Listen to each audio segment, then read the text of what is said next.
Hello viewer, স্বাগত আপনাদের সবাইকে আমার চ্যানেল অনুস কুকিং অ্যান্ড ব্লগ চ্যানেলে। আজ আমি আপনাদের জন্য তৈরি করে দেখাবো ইলিশ মাছের পাতুরি। কলা পাতায় কীভাবে ভালোভাবে মুড়ে ইলিশ মাছের পাতুরি তৈরি করবেন। ভিডিওটি ভালো লাগলে অবশ্যই লাইক কমেন্ট শেয়ার করে পাশে থাকবেন। আমি এখানে 6 থেকে 7 পিস বড় বড় সাইজের পেটির ইলিশ মাছ নিয়েছি। এখানে নিয়েছি সর্ষে আর কাঁচা লঙ্কা বাটা। আমি মাছের উপরে সর্ষে কাঁচা লঙ্কা পেস্ট মাখিয়ে নিচ্ছি। উপর থেকে দিয়ে দিচ্ছি পরিমাণ মতো হলুদ গুঁড়ো, পরিমাণ মতো লবণ আর বেশ কিছুটা সর্ষের তেল দিয়ে আমি ভালোভাবে মাখিয়ে রেখে দিচ্ছি। এই মাছটি অনেকক্ষণ ম্যারিনেট করে আমি রেখে দেব।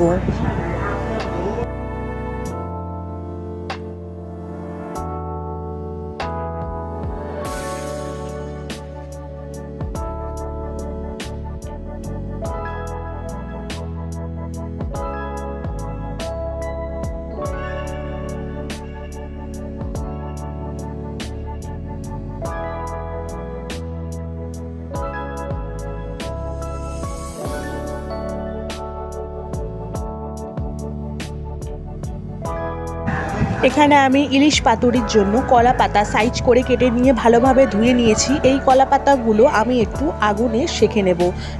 যদি আগুনের শাখা না হয় তাহলে কলা পাতাগুলো মাছ থেকে কেটে যেতে পারে।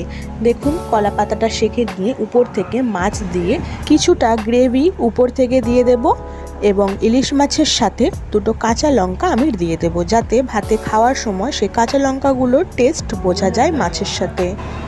এবার আমি দু পাশ দিয়ে ভালোভাবে মুড়ে নিচ্ছি এবং দুটো মুখই আমি একসাথে তুলে নিচ্ছি, যাতে কোনোভাবেই মাছের থেকে গ্রেভি বেরিয়ে না যায়। এইভাবেই আমি সমস্ত মাছগুলোই ফোল্ড করে তার উপর সুতো দিয়ে খুব আলতো হাতে বেঁধে নিচ্ছি।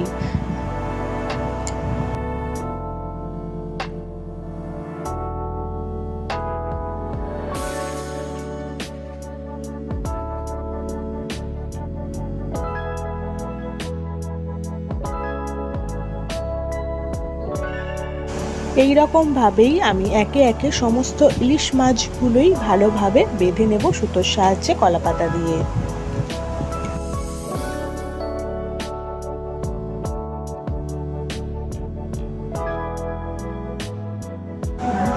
সবকটি ইলিশ মাছই আমি ভালোভাবে কলাপাতায় মুড়ে নিয়েছি। এবার আমি মেন পয়েন্টে চলে যাই। একটি চাটুর মধ্যে বেশ কিছুটা সাদা তেল দিয়ে দেব এবং সাদা তেল একটু গরম হয়ে গেলেই ওর মধ্যে কলা পাতায় মোড়া ইলিশ মাছগুলো দিয়ে লো ফ্লেমে কিছুক্ষণ ভাজতে থাকবো। এপিট ওপিট ভেজে তুলে নিলেই রেডি হয়ে যাবে ইলিশ মাছের পাতুরি। তো বন্ধুরা, আপনারা দেখে নিলেন কিভাবে আমি কলা পাতায় ইলিশ মাছের পাতুরি রেসিপিটা তৈরি করে আপনাদের চোখের সামনে দেখালাম। এবং এই রেসিপিটা যদি আপনাদের ভালো লাগে অবশ্যই লাইক কমেন্ট শেয়ার করবেন এবং আমার চ্যানেল নতুন থাকলে প্লিজ সাবস্ক্রাইব করে পাশে থাকা বেল বাটনটি বাজিয়ে দেবেন।